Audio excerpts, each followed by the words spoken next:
Good morning. It is a sunny spring day here north of Toronto, and I am in a 1981 AMC Concord. You might have seen the thumbnail or even a few of the opening shots of this car and said, hey, AMC Eagle, I remember those. What's the Concord trim? This is not an Eagle. This actually came before the Eagle.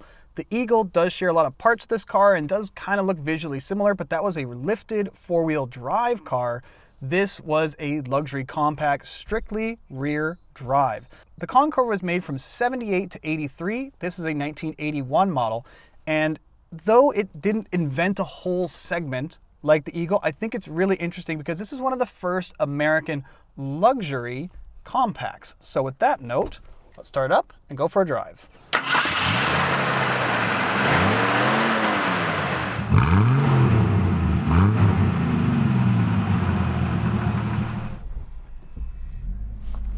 Roll up my window, because even though this is a DL, which I think might stand for deluxe if I was a guessing person, you still have crank windows in this. But now, pulling on the highway, listen to that 258 cubic inch straight six. Like a lot of the economy cars of the time, it's a cast iron straight six. It doesn't rev high, doesn't make a ton of power, but they are surprisingly smooth. This engine is quite utilitarian in its nature and was literally used in the International 4000 swather, which I guess is like a harvester type thing. So I wouldn't say that this car has a tractor engine. I would say that some farm implements did have a AMC Concord engine, is how I would like to look at it.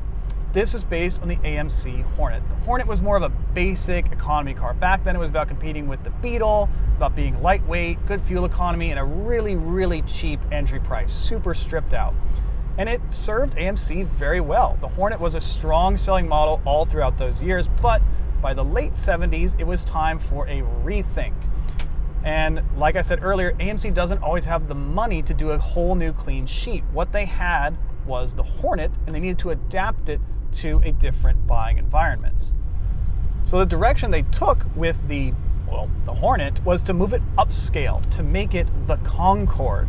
Instead of focusing on fuel economy and on cheap entry price, they decided to focus on a compact luxury car, on features, on durability, on comfort. And so the Concord was a much nicer car than the Hornet ever was. So as you can see, we have a hood ornament up front, lots of chrome trim. The Focus was really a compact luxury vehicle.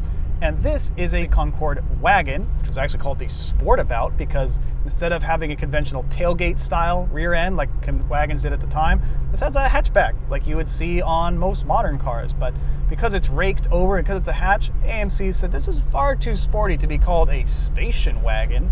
No, it's a Sportabout. And we are sporting about. The Concord was available in multiple different body styles. You could have had it as a four-door sedan, which was most popular. They made 25,000 of those. A two-door sedan, which they made 15,000 of. And this Sportabout, or station wagon, as you might refer to it. Again, they made about 15,000 of these from 78 to 83. This is the Concord DL. They had three trims. There was the base Concord, the DL, and the Limited. The DL got you extra sound deadening. It got you some chrome badges on the outside, some special hubcaps. Also got you a quartz clock, AM radio, and wood paneling inside and out. If this was a coupe or a sedan, it would have gotten a thick padded vinyl roof, but wagons got that really cool wood paneling on the sides and plenty of wood applique on the inside, on the door panels, the gauge cluster, the horn button, the radio surround, everything. There's lots of wooden applique in here. And I love the vibe of this car. It has a copper metallic paint job as AMC's name for this color. And this interior, the color is called Nutmeg. And this velour they've called the Rochelle velour interior, which I've never heard of a Rochelle interior. I'm not sure if that's a material or a name. But I don't know. I like it.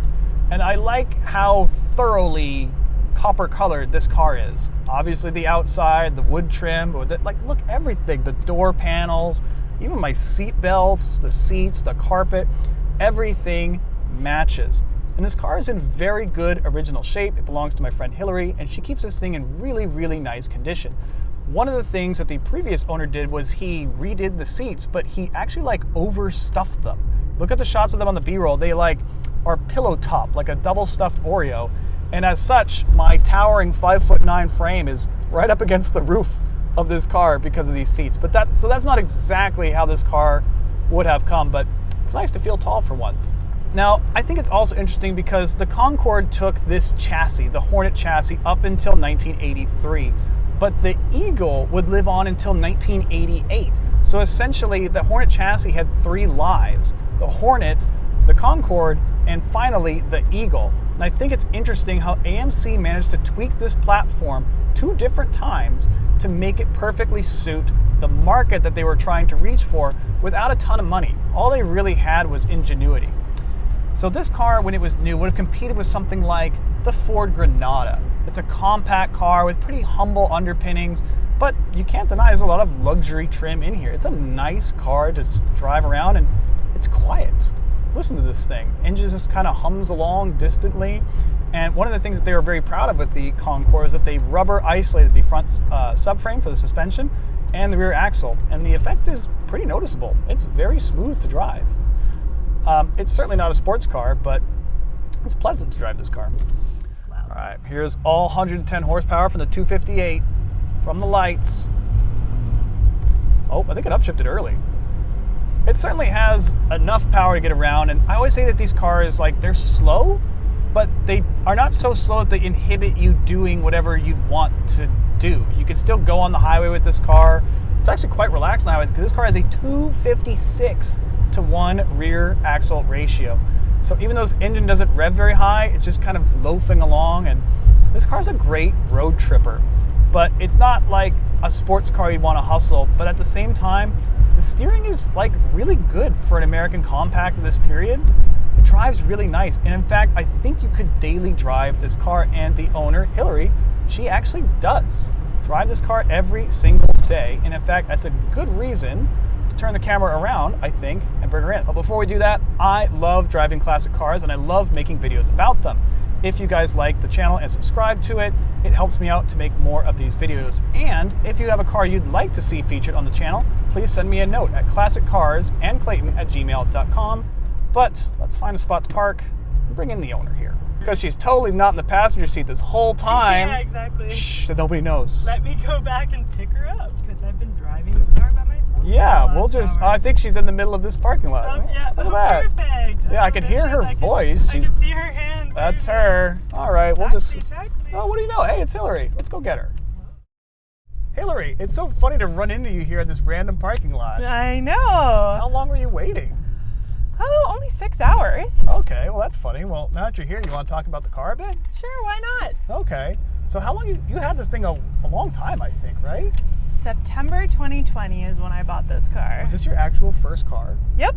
My very first car. So when you were car shopping, were you like, I need an 81 AMC Concord? Or did you just know you want something kind of old and unique? Like, how did you come to this? How did it come to this? How did it come to this? Great question. I knew that I needed a car, and then I happened upon this listing for a 1981 Concord station wagon. Coming from a family of classic car lovers, my dad is a avid Mustang collector, and I grew up around classic cars and always loved going to the show and shine and riding in the front seat. And I always had an affinity for a Woody. I thought they were super cool. I liked the surfer beach boy vibe. I liked the faux opulence of it all. And I saw this station wagon, and it immediately caught my eye. It's got like a National Lampoon kind of vibe. Exactly, and it's actually nicknamed Griswold. So that's amazing. There you go. So I called up my dad and I said, hey, what are you doing this Saturday? Want to go see a 1981 AMC Concord? And he said, sure. I knew virtually nothing about mechanics at that time, and I truly needed him to thoroughly vet it for me. You just knew that you liked how it looked and it was unique and in budget. In budget, yeah. And I've always wanted to get my hands dirty and learn about the mechanical side of things, to be able to fix things myself. And I just never had the opportunity to. You know, my dad has had the same classic for almost 30 years, and he didn't have a lot of, large scale overhaul. Not a lot left to do on that car. There's It's not like much done. left. No, he finds things to do on them, but it just wasn't going to be the experience that I wanted. So he checked it out. He said, looks good to me. And I think he got really excited about it because I said, hey, want to work on a project with me? That's awesome. So one thing led to another, and I pulled up with a U-Haul trailer and brought this thing home. It was 100% not functional. It had no brakes. You literally had to tow it home. I did have to tow it home, yes. But the rest is history. But one of the things I thought was so cool about you with this car is that it's not a hobby car for you. It wasn't. Like, this was your everyday only car. You drove this thing year round to work. And it's a That's real car right. for you. Yeah, it was my daily driver. I mean, I needed a car and I couldn't afford to buy, Two cars. No, I couldn't afford to buy two. Of course, now I have two cars because of sickness. But at the time, no, I couldn't buy a second, more practical car. So I chose, as one does, to put myself through hell and drive a 40-year-old car in the dead of winter that's rear-wheel drive. So yeah, for 3 years, I drove this car 365 days a year, rain, snow, sleet, and everything in between. The full collection. The full collection, yeah. I really put this car to the test, and I abused it, and there were lots of shock and horror from the classic car community, but I did it nonetheless. Would you recommend the path you took to someone else that's young and watching this and thinking, man, that looks so cool. Like, I think I should buy an old, classic car and daily it. Would you recommend what you did? No. No? No, I would never recommend what I did. Listen, I've had a lot of friends who are not in, the sort of mechanically inclined automotive area like yourself and some of our other friends who have really jumped at and, thought that it would be a really cool idea to get an old car.